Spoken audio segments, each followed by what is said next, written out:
Paul, welcome to the show, man. Hey, Justin, how you doing? Doing well, man. I am ecstatic to have this conversation with you. You know, you're somebody who I met years ago at one of the things. It might have been my first thing. I think it was your first thing, and you've gone on to speak at them. And obviously, I've spoken at. Everybody's like, whenever I say I'm speaking at an event, somebody's response is, "Oh, the thing." Although I do speak at other events, that's just the one that I get cool drawings of myself that I get to share out on social media. But excited to dive in because you're a wealth of knowledge. You're a wealth of knowledge when it comes to business, life, jumping headfirst into whatever it is you're passionate about. And of course, I'm really excited about a project that you're working on now. And I'm excited to let my audience know about it because I think it's something they'd be interested in. But why don't we take a second, Paul, and talk about who is Paul Klein today? And then we'll unpack how you got there. Oh man, who's Paul Klein today? So I'm a recovering hairband guitarist from the 80s. That's where I like to start because when I was growing up, man, I wanted to be a rock star. You know, think Van Halen, Motley Crue.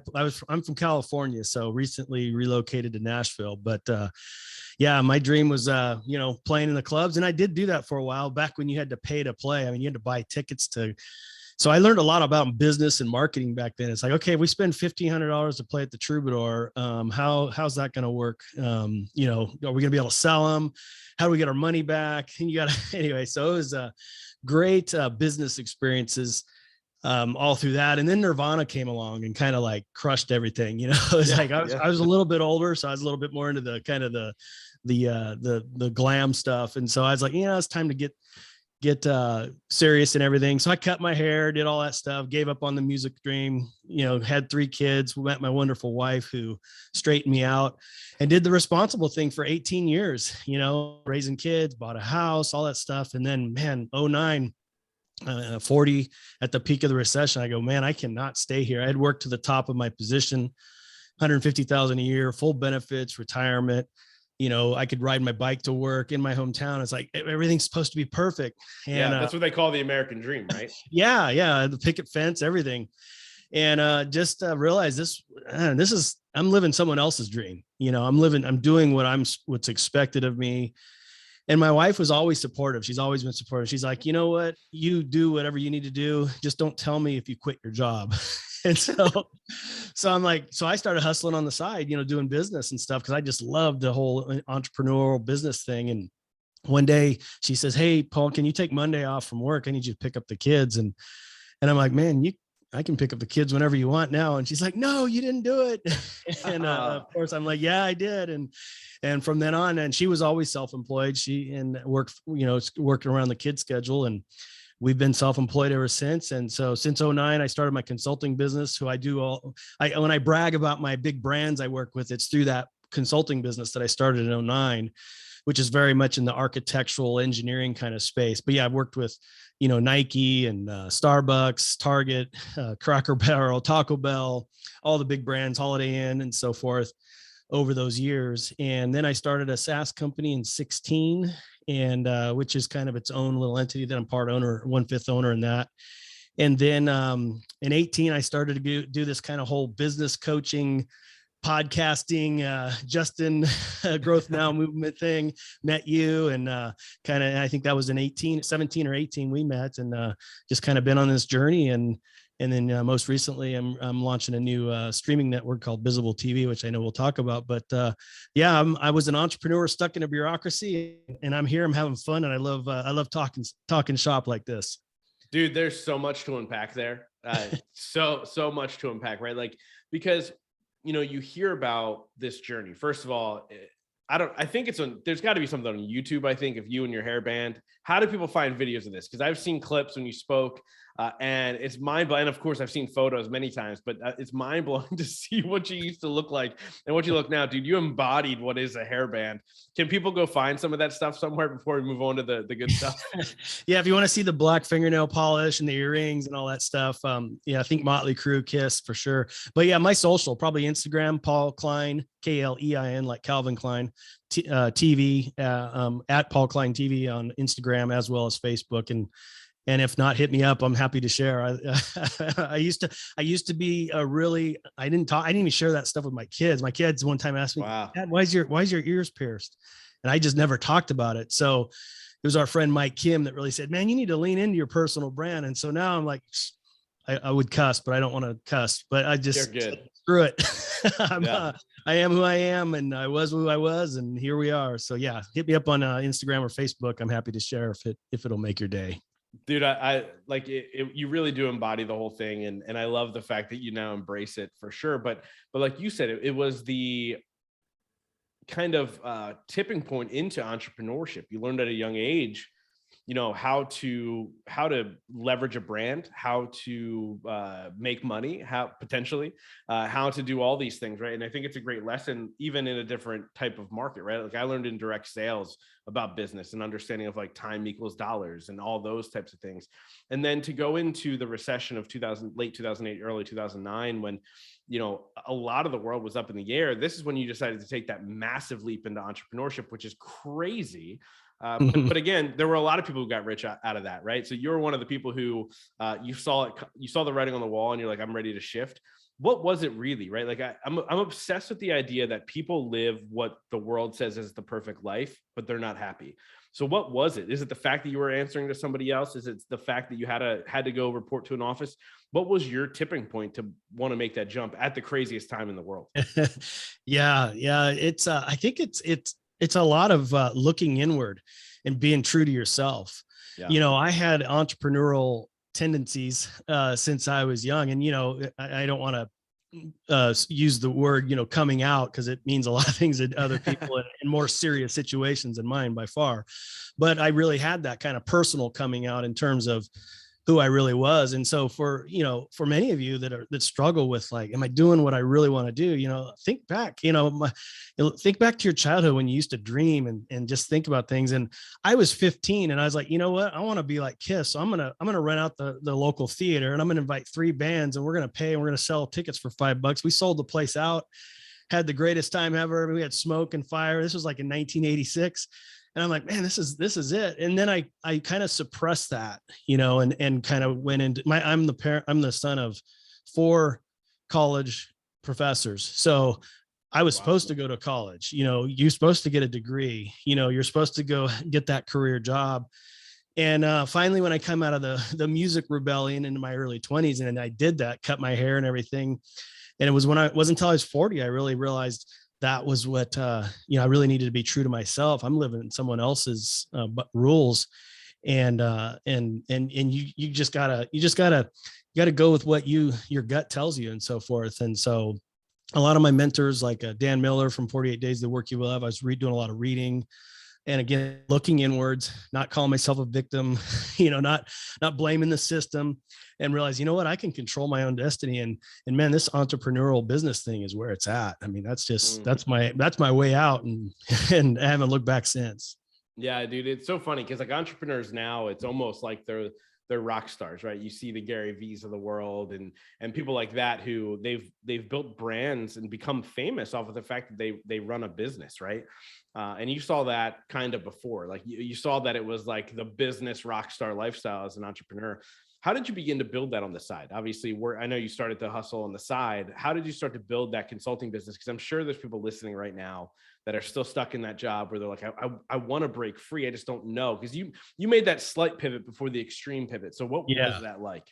Yeah, it's what Dan, my mentor Dan Miller, talks about, you know, getting the boat closer to the dock, so to speak. So I looked inward, looked at my skills, kind of did my own assessment of what I have to offer. And so I said, you know, I can do some consulting on the side. And so I started doing some moonlighting and everything and dabbling. And I kind of just over a few years, I went out on my own in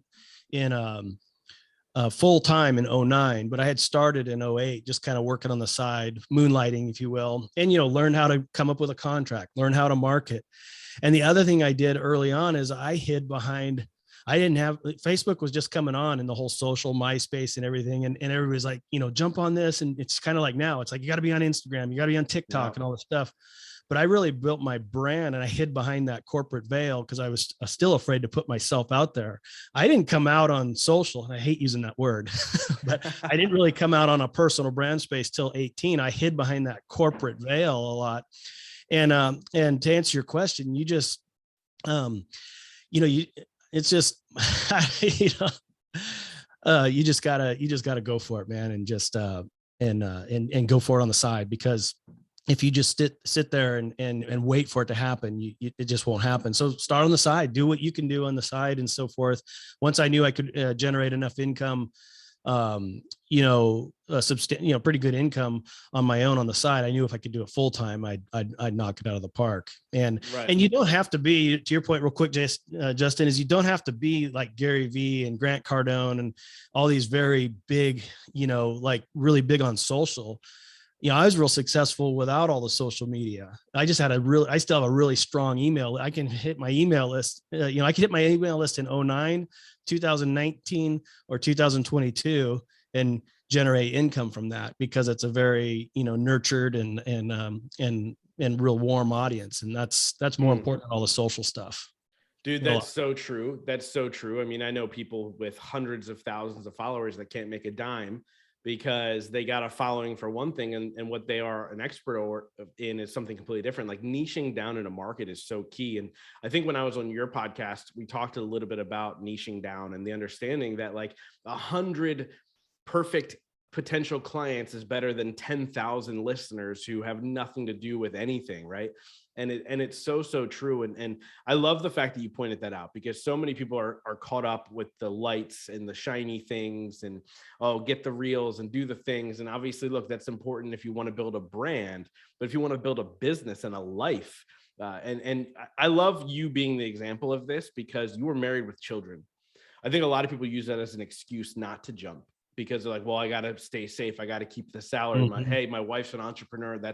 At any given point, entrepreneurship can be unsteady. Right. I want to hit on this again, going back to you building it on the side. What did that look like? Like, walk us through a day, because a lot of people don't know how to manage that time wise of like, how do I build this while I'm working a full-time job? Yeah. So I was managing a whole crew. I had my own. I was a mid manager, so I had staff under me and so forth, and I had C suites above me. But what I did is I said, okay, when I clock in, I'm going to give my employer 100%, and at 5 o'clock when I clock out, it's my time. So all you need is 15 hours a week. Quit watching TV, Who Got Kicked Off the Island, 90 Day Fiance, whatever that stuff is, and go to work on your dream, man. And no one's going to invest in it unless you do. And so that's what I did. I started reading business books, Michael Gerber, all the great books, Thou Shalt Prosper by Rabbi Lapin, and just, just consuming that good content. And then I started saying, okay, how can I apply this? And so I would work nights and evenings, and sometimes I'd take days off, because I get client work and everything. But the first thing I did is I said, hey, I'm starting this consulting business on the side.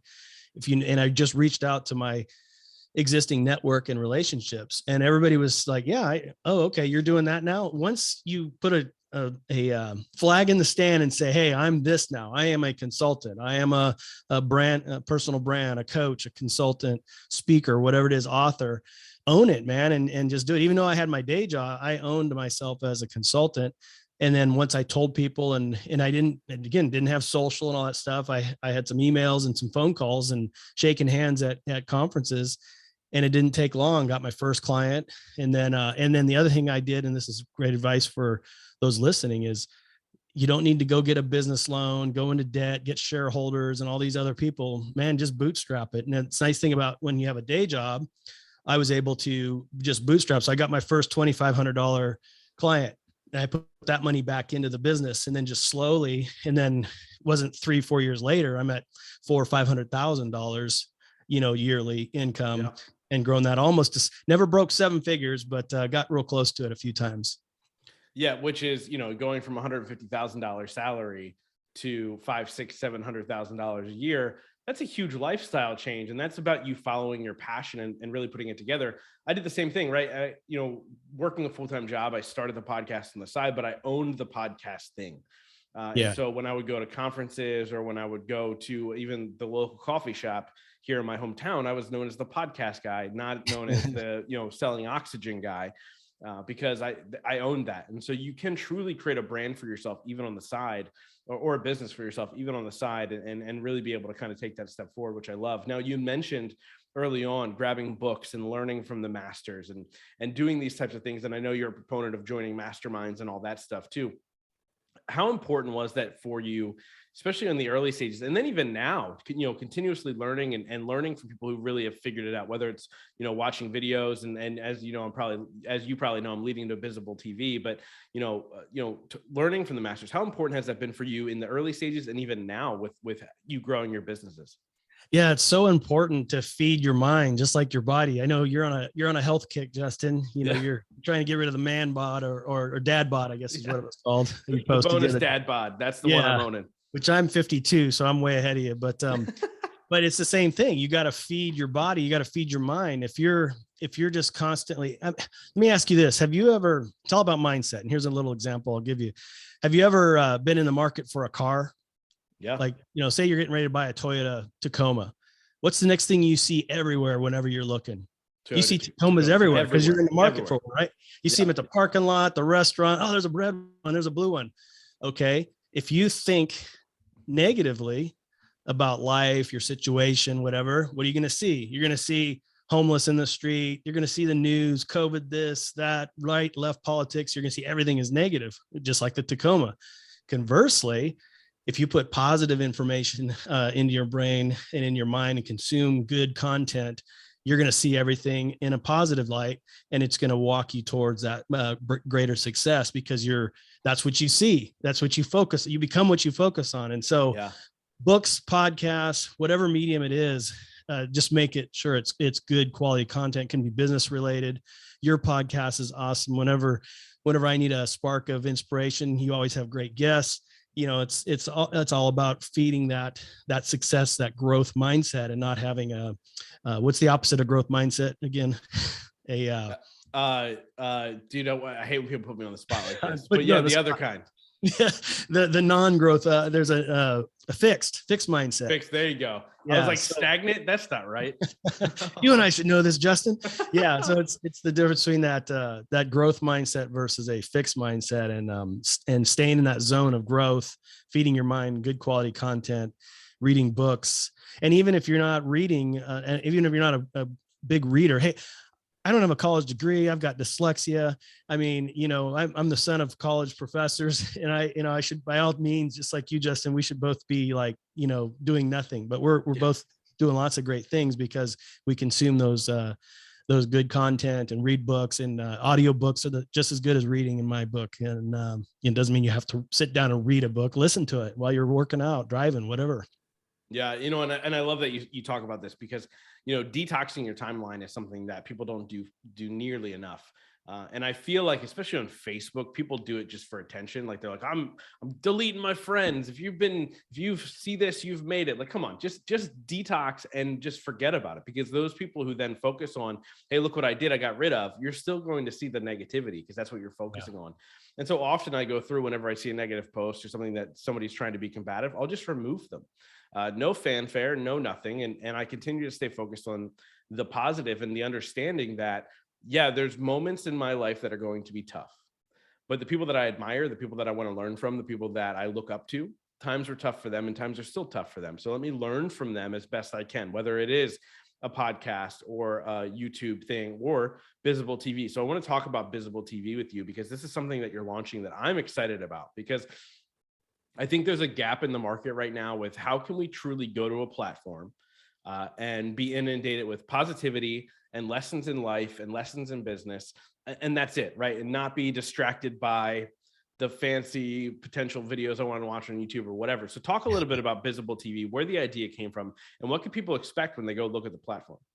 Yeah, absolutely. So I got to tell you the story real quick of how the idea came about. It's like, you're probably a lot like me, Justin, where we work on screens all day. We're on Zoom right now. You probably, as soon as we're off, we're going to be back on the computer, email and stuff. So we're on screens all day. So at the end of the day, I kick my feet up on my lazy boy. If there's not a good sports game on, I'm not watching the news. Going back to feeding your mind with good stuff. So, and there's 90 Day Fiance, Who Got Kicked Off the Island, all that stuff. But I really attracted to the entrepreneur shows, Shark Tank, Billionaire Next Door, when Grant Cardone was on there. Those were all awesome. The Prophet was a great one. Blue Collar Millionaire. Love all those kinds of shows, but there's never been any shows like that profile people like you, like Justin and our friend Terry Weaver, people who are changing the world through podcasting, authoring. They're solopreneurs, freelancers. They work from home. There's like 64 million of us, that was before the pandemic, that are doing awesome things and just making lots of positive changes in the world and affecting a lot of lives. A lot of guests on your podcast are the same way.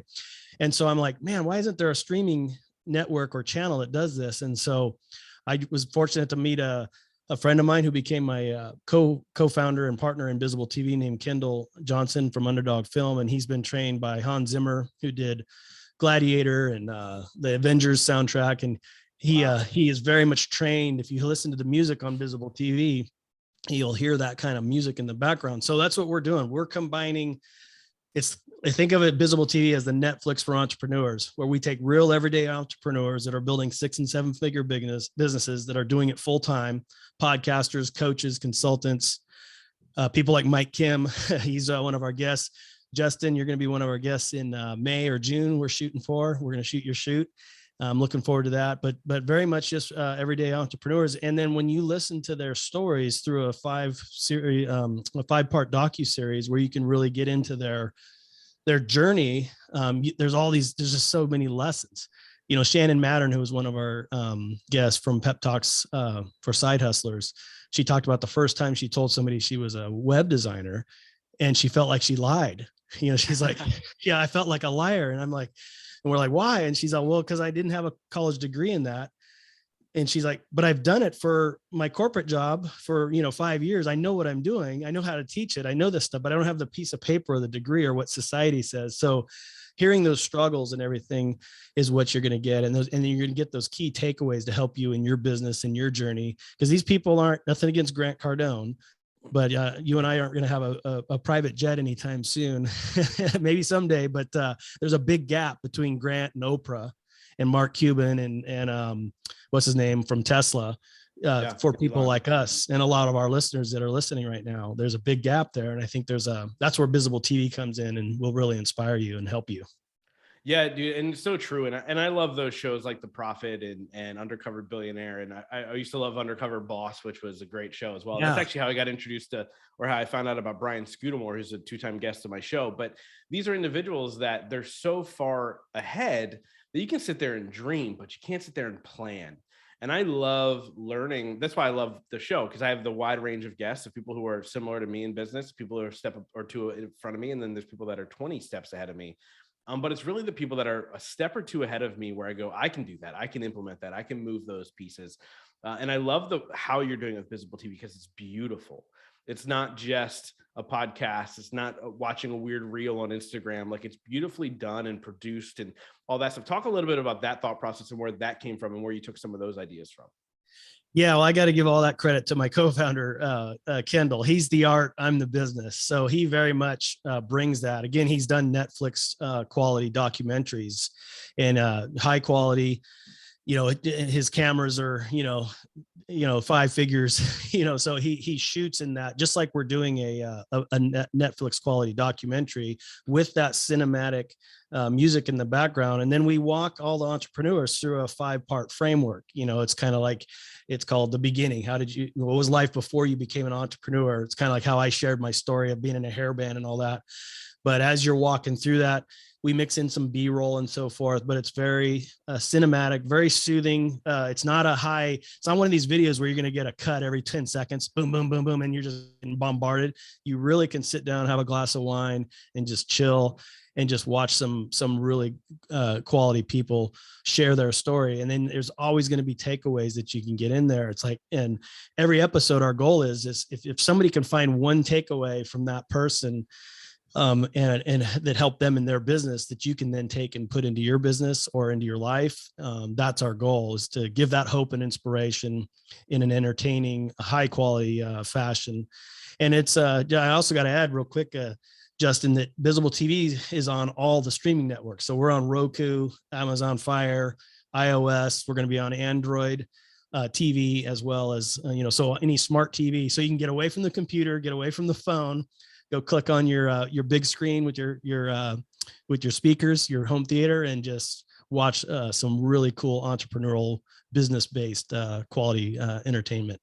I love it. And a few guests that I've had on my show are part of Bizable's launch right off the bat. I mean, you've got Jeff Brown. I don't know if they're out quite yet, but they will be soon. Jeff Brown, Mike Kim. Yes, Jeff's up. His is awesome. Awesome. Very, very cool. And they obviously Mike Kim's been on the show. I think he's been on my show twice, maybe once. I don't know. Who knows? But just obviously great stories, but great life lessons for people to instill into their business and their life, starting day one, which I love. I know you said it's on all the streaming services, but where can people go to get more information, and all that good stuff before we get to a couple of last questions here?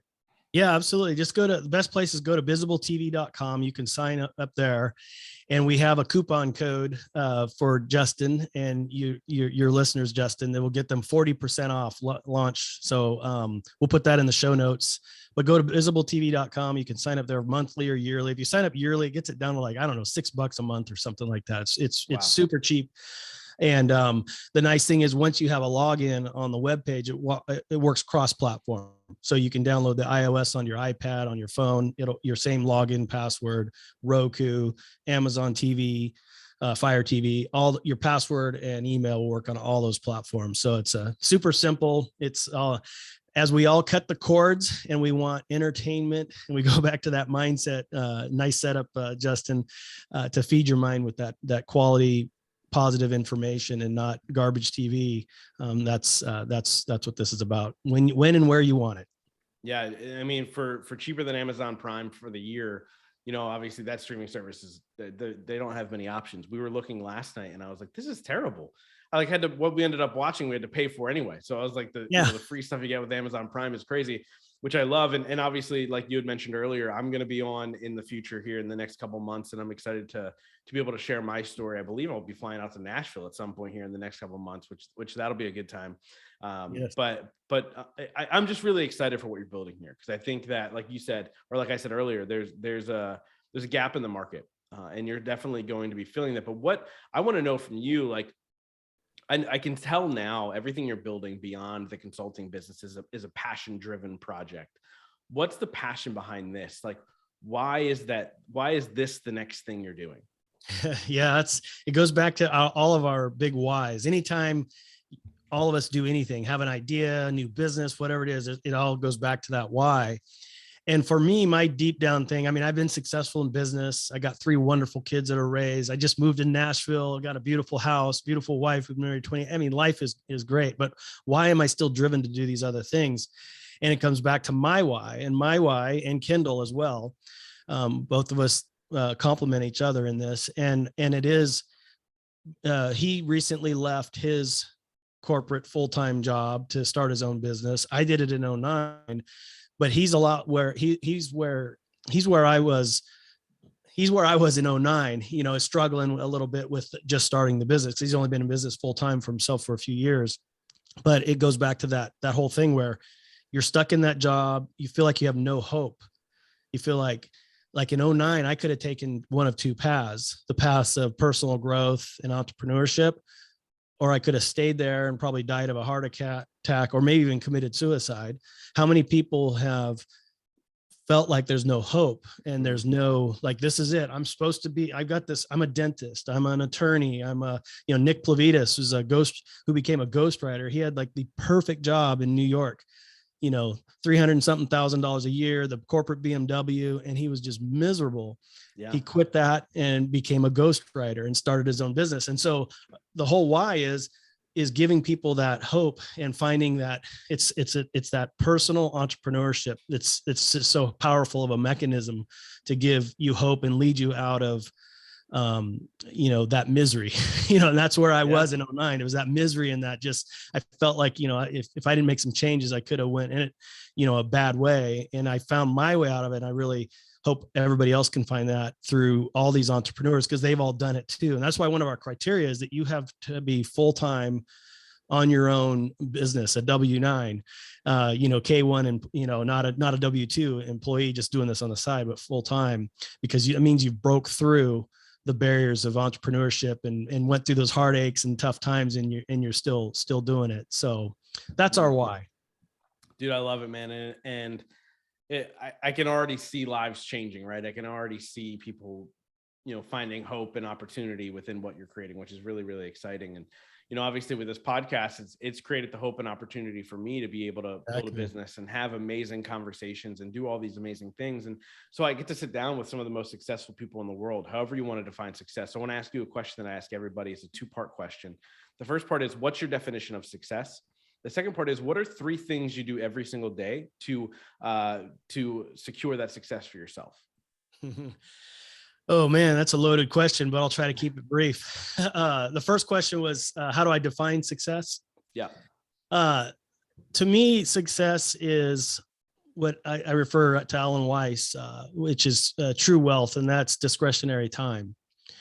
Because with discretionary time, you can do the other things that can help other people. If you want to be look at the guy from Microsoft, he's a full-time philanthropist, and so if you have that discretionary time, that means you have resources to affect other people. So and whether that's in faith work, business, whatever it is, that defines success for you best, because everybody's different. But for me, it's having that discretionary time to be able to do those things that are more important than just punching a time clock and doing your time, so to speak. So that's my definition of success, because then I can spend more time with the family, whatever else is more important. So yeah. And then what are 3 things you do every day to ensure that success for yourself? I try to keep things in perspective. First off, I get up Monday, Wednesday, and Friday, and I swim on a swim team.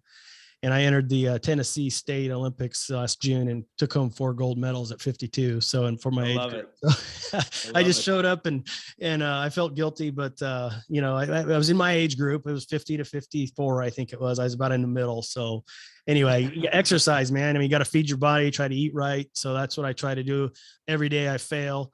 Even this morning, I didn't eat very good, so tomorrow I'm gonna get back on and I don't beat myself up. So I try not to beat myself up and just course correct as those things do. And then keep things in perspective, no matter how successful you are, it doesn't matter if you don't have faith and family.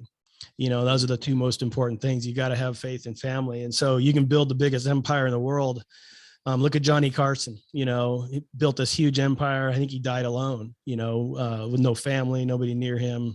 At least that's the rumor I heard. I don't know how true, but whether it's Johnny or anybody else who's had that success, but then it was all for naught. They had all the money and everything, but they really were an empty soul at the end of the day. So you got to have that faith and family. So shut it off at 5, go to dinner with the wife, spend some time with the kids, keep things in perspective. I love it, man. I love it.